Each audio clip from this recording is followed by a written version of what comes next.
La producción de Otra Mañana se comunica con los nuevos Motorola Moto G34 5G y Moto G24. Hello, Moto.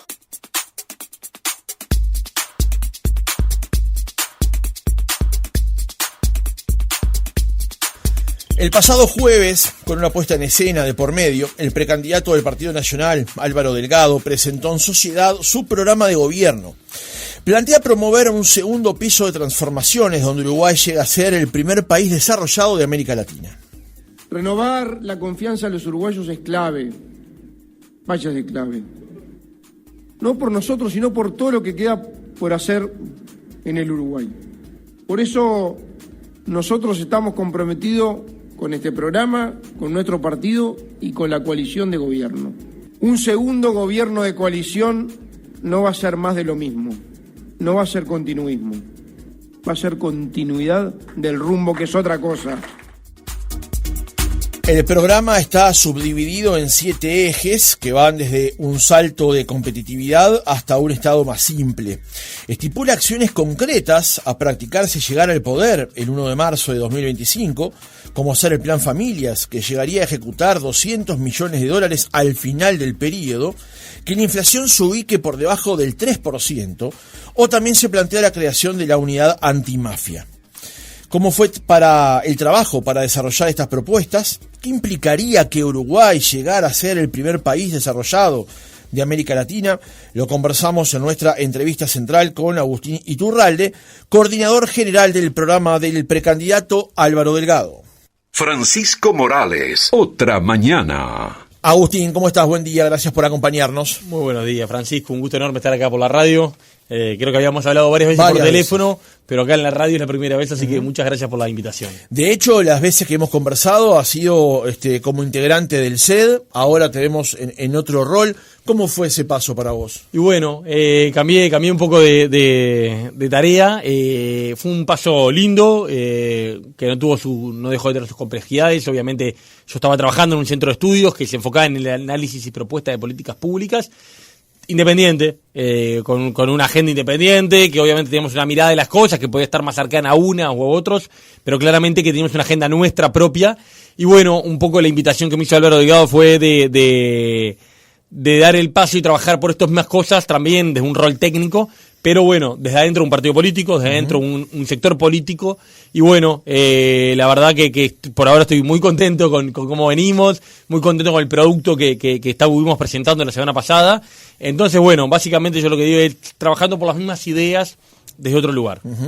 ¿Cómo fue además coordinar un trabajo como este? Porque lo que presentaron el jueves, a diferencia de otros programas de gobierno que uno puede evaluar cómo buenos son postulados, son ideales, aquí hay acciones concretas para llevar a la práctica. ¿Cómo fue el trabajo de coordinar justamente todas esas aristas de que involucra un programa de gobierno? Y bueno, creo que es bueno que vos lo digas, porque creo que este documento que presentamos tiene una diferencia notoria con otros que andan a la vuelta en cuanto a no es tenemos un problema con la pobreza, ¿qué podemos hacer? O hay que bajar el delito, qué importante es vivir en un país más seguro. Claramente hay una parte de análisis y una parte de normativa de cómo debieran ser las cosas, pero también una parte muy clara de por dónde creemos que se puede ir, hilando un poco más fino. Trabajaron más de 500 personas en esto, en 53 grupos y subgrupos, desde jerarcas públicos, hubieron ministros que fueron coordinadores de grupos, profesionales, académicos, integrantes de la sociedad civil, realmente una variedad de personas muy grande, que creo que también habla de la riqueza que tiene el documento, que es un documento que tiene una mirada muy amplia. Obviamente después hay que ordenar, y ahí estuvo un poco mi rol, pero no una cosa que uno descubre es para cada uno lo más importante del mundo es lo suyo. Entonces para quien trabaja en el área, no quiero nombrar ninguna, pero en infraestructura, o en bienestar animal, o en seguridad ciudadana, o en cultura, lo suyo tiene que ser lo más importante. Y bueno, obviamente ahí después hay que priorizar, hay que ordenar, hay que poner un criterio político a las cosas, y hay que darle una coherencia para que no sea simplemente un desparramo de propuestas sueltas, sino acá hay una propuesta coherente que recorre, y hay una línea, un eje transversal, que es esto del segundo piso, es esto de la mirada y la visión de la vocación de ser un país desarrollado, es ese tipo de cosas. Y bueno, Fue un trabajo básicamente de 3 meses. Empezamos a principios de febrero con esto. Todo febrero, todo marzo, todo abril.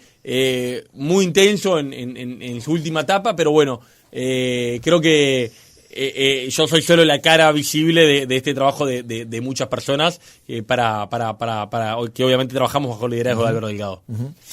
Hay un tema que se planteó en la presentación y que algunos medios también lo han planteado, que tiene que ver con la continuidad o el continuismo.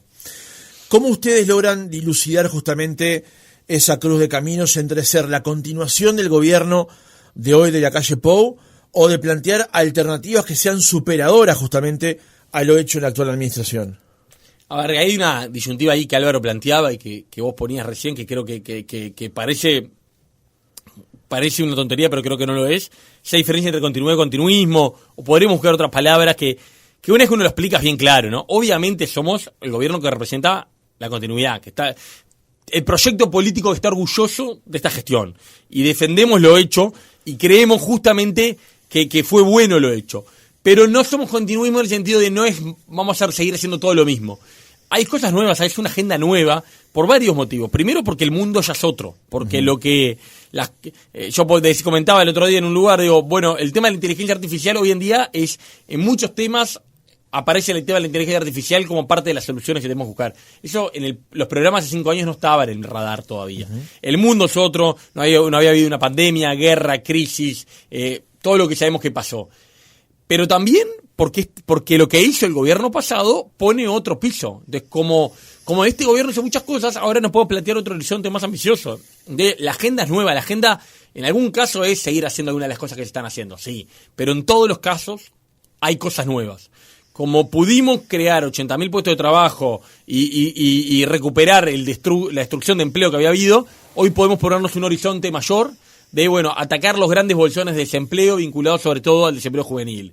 Como bajamos la inflación a la mitad, hoy podemos decir, vamos por un 3% de inflación.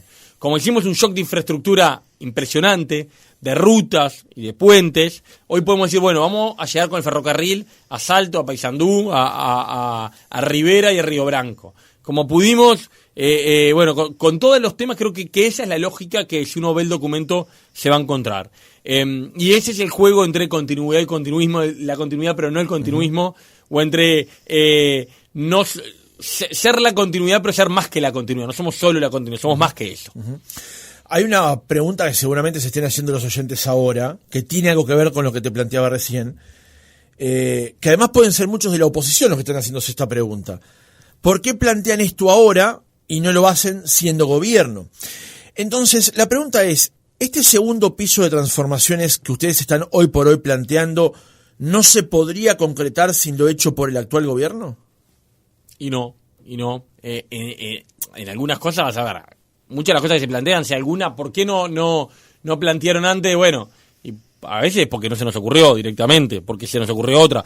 Otras veces es porque el tema de la infraestructura, y sí, podemos decir que queremos llegar con el ferrocarril a Paysandú Salto porque el ferrocarril central efectivamente terminó con un proyecto del gobierno anterior que tuvo un nivel de complicaciones increíble, un nivel de sobrecostos porque cosas no previstas. Este gobierno estuvo concentrado en desatar una maraña brutal que era el ferrocarril central, lograr implementar ese ferrocarril central que estaba la idea, pero muy mal bajada. Ahora creemos que hay que aprovechar eso para llegar a otros lados.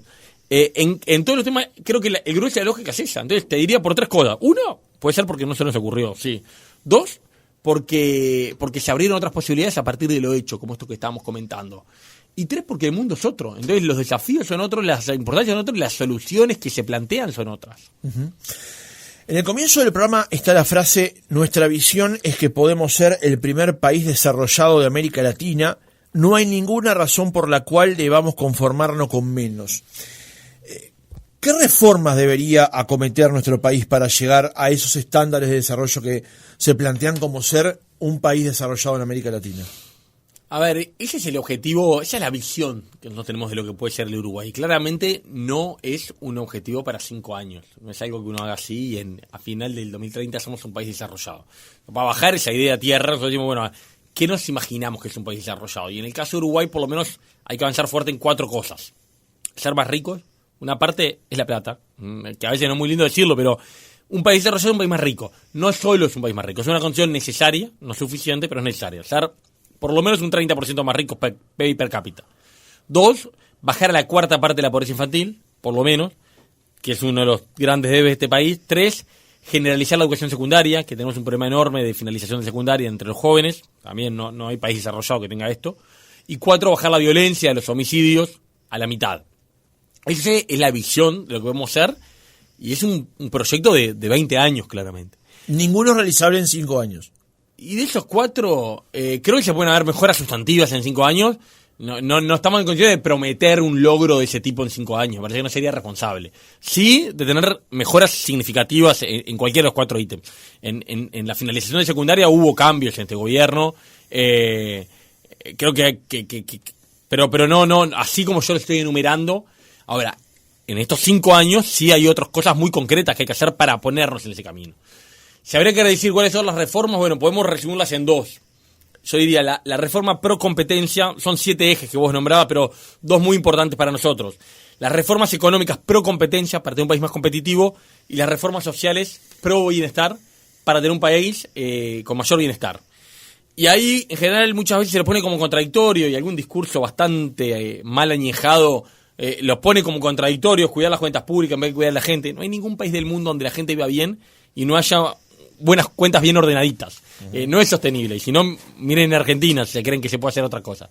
Ahí lo que nosotros decimos es, necesitamos una economía más competitiva para tener más recursos para la educación, para la salud, para la seguridad, para las jubilaciones, pero necesitamos personas más saludables y más educadas para tener una economía más competitiva. Es un círculo virtuoso que hay que activar para avanzar el desarrollo. Los países desarrollados son los que la gente vive mejor, y eso lo vemos muy claro, pero a veces no vemos tan claro que también son los países donde la gente es más productiva.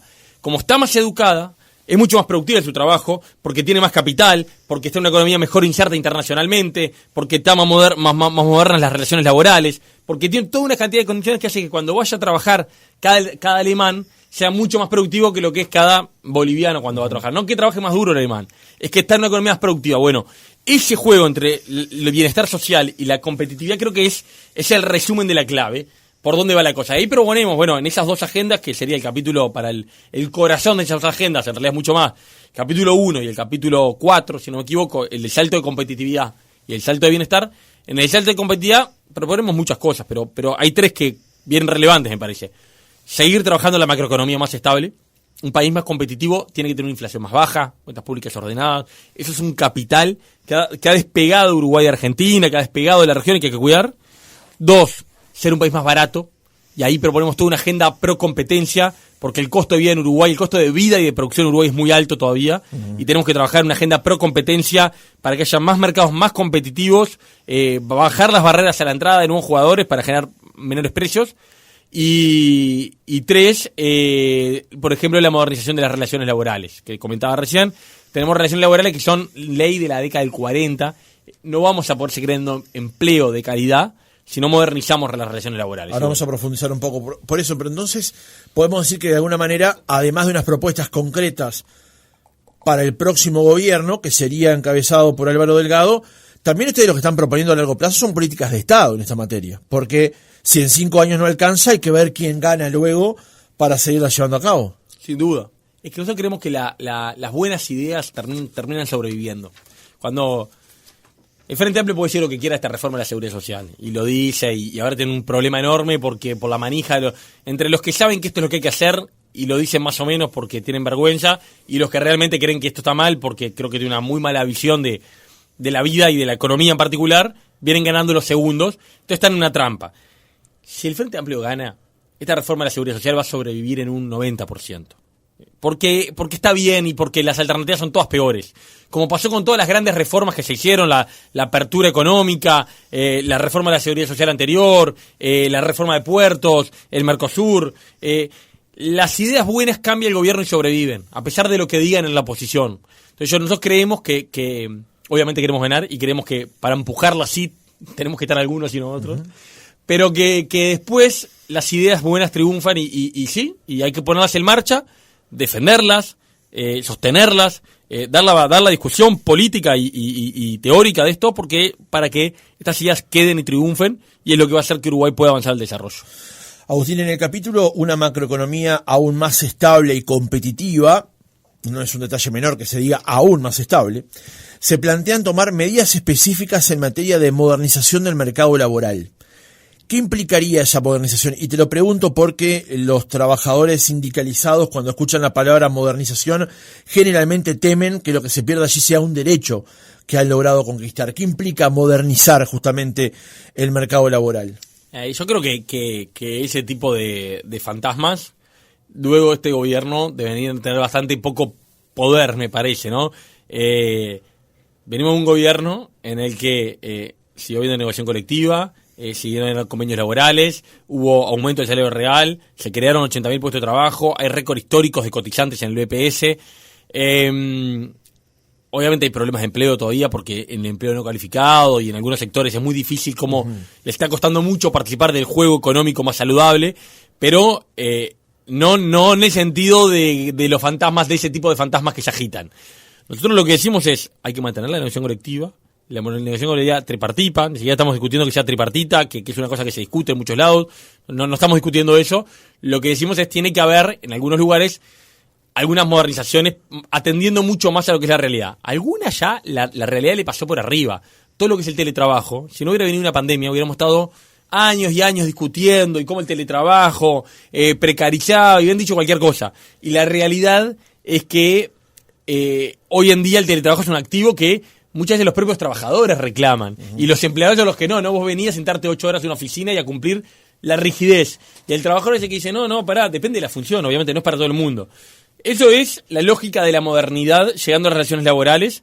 Y bueno, ahí te diría 3 cosas, para ser concreto y no divagar. 1, hay temas de descuelgue que nosotros decimos ahí que, hay que ser mucho más transparente para que puedan ocurrir. Muchas veces los descuelgues no ocurren y las empresas directamente echan a los trabajadores porque el proceso de descuelgue creo que le falta un mecanismo mucho más amigable. Tiene que ser transparente, no puede ser para avivadas, tiene que ser, pero tiene que existir una forma clara y transparente. Y para eso son claves información de calidad y compartida. Y en eso ahí ponemos. 2, la forma de liquidar el horario y las licencias. En Uruguay todavía tenemos regímenes de liquidación de licencias. Había alguna que necesita cambiar, no sé si se cambió, de que la licencia solo se puede tomar en 2 fracciones de 10 días. Y todos, yo le pregunto a los oyentes, como empleadores y como empleados, si no le han hecho trampa a esa norma. Si no le han dicho, me voy a tomar hoy, después me lo contás, y la empresa declara una cosa en el BPS que en realidad no es lo que pasa en la práctica, porque si mañana cumple mi hijo, es el cumpleaños de mi hijo, yo quiero tomarme el día para estar con mi hijo, para preparar el festejo, para hacer la torta, para lo que sea, es lógico que no me tenga que tomar 10, y a mí me sirve, y capaz que a la empresa le sirve que me tome ese día y no 10 días juntos. Que no exista... Es ir a transparentar lo que ya está ocurriendo, digamos. Ya está pasando.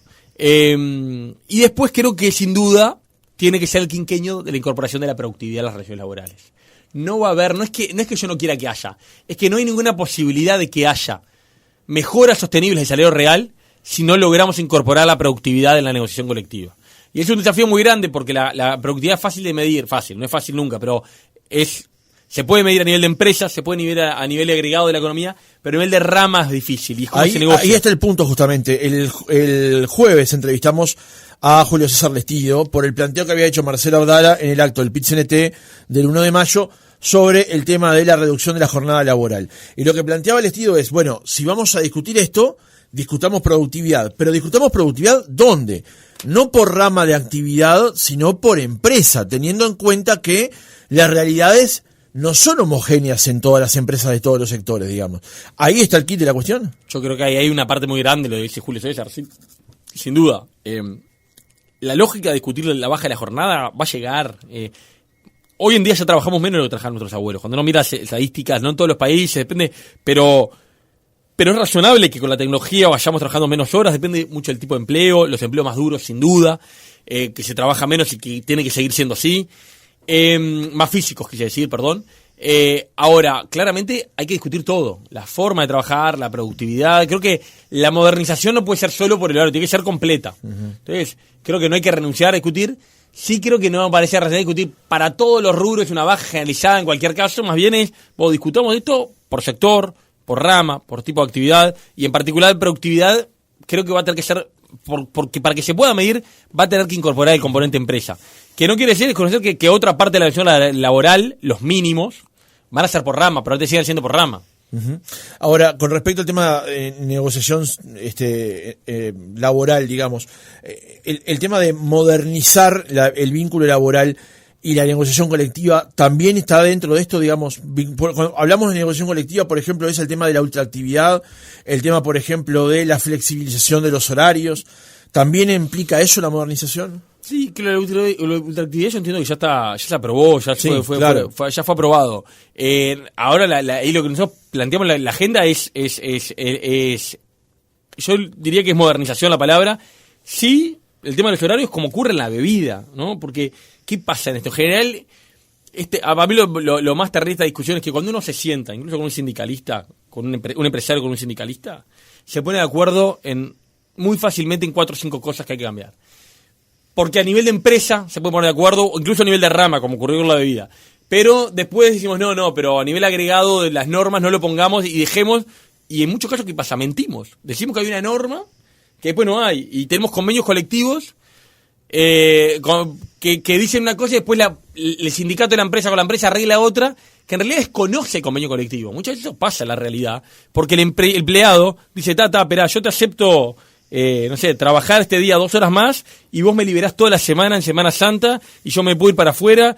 Y eso es un acuerdo que muchas veces el convenio no lo deja. Entonces, creo que la palabra es modernización y no es un eufemismo, creo que es atender a las nuevas lógicas del mercado laboral, respetando la tradición uruguaya de protección del empleo, de protección de las condiciones laborales, de no precariedad laboral. Creo que tenemos un capital en Uruguay que hay que preservar, que hay que cuidar, que nadie está cuestionando. Y creo sobre todo que este gobierno, hace 5 años yo entiendo que tuviera algún sentido agitar esos fantasmas. Creo que después de estos 5 años, y ver cómo funciona la negociación laboral, y ver cómo funciona la negociación colectiva, y más importante, ver los resultados, hablemos en plata, ver la gente trabajando, el salario, creo que no tiene mucho sentido seguir quitando. Sí, discutamos, esto tiene que ser gradual, pero creo que, de vuelta, uno en privado se sienta, pone un empresario y un trabajador, y rápidamente encuentran 4 o 5 cosas para ponerse de acuerdo. Yo lo que digo, esas 4 o 5 cosas, no vayamos por todo lo que quiere ninguno de los dos. Las 4 o 5 cosas esas que lo dicen por debajo, bueno, seamos más honestos en la discusión y pongámoslas arriba de la mesa. En el apartado aspectos fiscales y tributarios del mismo capítulo, se pone negro sobre blanco que no se aumentarán los impuestos. De hecho, ha sido un tema de campaña. Delgado lo ha planteado esto con intensidad. Se proponen también continuar con los ahorros dentro del Estado. La pregunta es, ¿hay espacio para plantear una baja de impuestos? ¿Hay margen para ello hoy por hoy? Nosotros no nos comprometemos a eso. Este es un programa muy responsable fiscalmente, que compromete en algunos lugares aumentos del gasto, no muchos, porque sabemos que la restricción fiscal está ahí y que el manejo ordenado de las cuentas públicas es un capital innegociable y que no vamos a subir impuestos. Entonces somos muy prudentes en cuanto a aumentado y tampoco en el mismo sentido hoy no podemos comprometernos a bajar impuestos. Uh-huh. Sí decimos ahí el impuesto que creemos que decimos que hay que bajar en la medida que la fiscalidad lo permita es la tasa consular, que es un impuesto muy distorsivo, que eleva los precios a las personas, de consumo de las personas, eleva los precios de la industria, de los insumos intermedios de la industria. Creemos que en la medida que se puede hay que tratar de atender a la eliminación de la tasa consular, que es un impuesto muy distorsivo, pero es el único en el que hacemos. Me gustaría y creemos que la capacidad impositiva, la presión fiscal en Uruguay está en un límite y por eso es que nosotros ponemos muy claro eso. En la medida que se pueda vamos a eliminar la tasa consular, no estamos haciendo otros compromisos ahora, como no tenía el programa pasado de Luis Lacalle Pou, que después terminó bajando el IRPF y el IAS, porque las condiciones lo permitieron y porque surgió, pero no era un compromiso bajar impuestos. Bueno, en el mismo sentido, no descartamos que pueda suceder, pero queremos ser muy prudentes y serios en lo que prometemos. Doy un paso para atrás, porque más temprano hablabas de que hay que bajar el costo de vida, digamos, y hace un tiempo el CED, que lo conocerás, presentó un informe justamente con algunos aspectos centrales de por qué el costo de vida en Uruguay es tan alto. ¿Eso puede ser un insumo, por ejemplo, para trabajar? Sin duda, lo es. Uno, si miran este documento, obviamente toman insumos de distintos lugares, pero el trabajo del CED que presentó en febrero de este año, si no me equivoco, en un llamado del Banco Central para entender por qué Uruguay es un país caro y cuáles son las razones. Es un insumo clarísimo acá, que se lo cita directamente en algunos lugares, y que creo que nos habla de eso, de tenemos niveles de precios en bienes transables que son altos, y que eso es principalmente, entendemos nosotros, por falta de competencia, por muchos mercados controlados por pocas empresas y por barreras a la entrada de nuevos jugadores, y bueno, y creemos que hay que trabajar ahí en una agenda pro competencia, de baja de la tasa de consular, de remover barreras para arancelarias, de hacer facilidades administrativas de la burocracia para facilitar los registros y que puedan venir nuevos jugadores. Creemos que hay una de las claves, sin duda, para bajar el costo de vida. En otro pasaje del programa se plantea la creación del mecanismo de importación simplificada que permitiría agilizar las importaciones de pequeña y mediana escala a aquellos comerciantes legalmente establecidos y pequeños industriales. ¿Cómo sería el funcionamiento justamente de este mecanismo y en qué redundaría para el cliente final? Básicamente, de qué redundaría en bajar el costo. Esto es una cosa muy importante desde 3 puntos de vista. Desde la apertura que queremos lograr, desde la baja del costo de vida que queremos lograr, y desde las políticas de frontera también tiene una implicancia esto de tratar de... Obviamente ahora se acomodó bastante porque Argentina en estos vaivenes se encareció mucho, pero somos conscientes de lo que pasó en Salto, en Paysandú, en Fraiventos en los últimos años, y en ese sentido lo que estamos proponiendo es que defendiendo la legalidad, ¿no? Esto no puede ser en detrimento de la legalidad, defendiendo la legalidad, defendiendo al comercio establecido, defendiendo al que paga a su trabajador en el BPS, sus impuestos, defendiendo a ese ciudadano, ayudarlo a que pueda participar muchas veces del rubro comercial en algunos lados donde la importación tiene una cantidad de requerimientos y barreras que fueron pensadas con alguna lógica, a veces con lógicas bromatológicas, a veces con lógicas administrativas, pero que en realidad no están cumpliendo el objetivo que se planteó, sino están cumpliendo simplemente un objetivo de protección y de inhibición al ingreso de nuevos jugadores. Y creemos, y conversando con comerciantes, que pueden haber, con algún mecanismo simplificado, para algunos, en principio para algunos productos, no es que cualquier cosa se puede dar, para una lista de productos que se pondrá, se definirá, facilitar los requerimientos, haciendo mucho uso de lo que son las declaraciones juradas, haciendo mucho uso de instrumentos que confíen en vez del control ex ante, el control ex post. Bueno, creo que hay un espacio para mejorar los niveles de competencia, permitiendo que no solo grandes empresas importen, sino muchas veces pequeñas empresas también lo puedan hacer. Esta tal vez, la que viene ahora, es una pregunta más política que técnica, pero te la quiero hacer de todas maneras. ¿Qué rol esperan ustedes juegue Azucena Arbeleche en la campaña electoral, como un activo, como ministra de Economía, y eventualmente en un gobierno encabezado por Delgado? A ver, claramente Azucena es una parte fundamental de este primer gobierno que nosotros estamos reivindicando y apoya la candidatura de Álvaro Delgado y está comprometida y personas del equipo económico trabajaron en el programa, o sea, en ese sentido ella está jugando... Parte del equipo económico hoy trabajó en la creación de este programa. Claramente. El rol político que ella vaya a tener no tengo ni idea, la verdad tenés que preguntárselo a Azucena y a Álvaro, entiendo que será el que ellos definan que es conveniente, pero creo que desde donde sea, creo que es claro el compromiso de Azucena con el proyecto. En otro capítulo se destaca el peso del sector de la agricultura, la ganadería y la pesca, y se señala como acciones a implementar que se debe acelerar la negociación de acuerdos comerciales con otros países y bloques. Luego se habla directamente del vínculo con China, Estados Unidos, la ASEAN y los mercados emergentes. El asunto aquí es que en este periodo de gobierno Uruguay buscó flexibilizar el Mercosur y no lo logró. Buscó un TLC con China, otro con Turquía y eso tampoco pasó. Y la solicitud de adhesión al Acuerdo Transpacífico sigue allí su curso lento, digamos de alguna manera. La pregunta es, ¿qué deberá cambiar un eventual gobierno de Álvaro Delgado en esta materia para concretar algo que en estos 5 años finalmente no se lograron concretar? A ver, yo creo que hay logros en este gobierno. Creo que en materia de política exterior. Sí. A ver, con Brasil se logró un acuerdo para el ingreso de productos de zonas francas, que Brasil acepta ahora que los productos que se produjeron en Uruguay, pero de una zona franca, se los considera producto Mercosur. Es un logro muy importante, que pasó desapercibido porque no es tan sexy como un TLC. Aquí lo destacamos. Pero que es importante. Con China hubo algunos productos que las negociaciones, estos viajes que se lograron, el ingreso, claramente falta Está bien, pero a favor lo que se de... planteaba era un TLC con China, otro con Turquía, eso no se logró. Claramente implica unas diferencias bien grandes para el mercado lugar. Obviamente los tiempos de ese tipo de cosas no son los que uno desearía, y creo que ni los que el gobierno deseaba, ni los que nosotros en este proyecto, en esta campaña deseamos. Ahí te diría tres cosas que tenemos claras para la política exterior.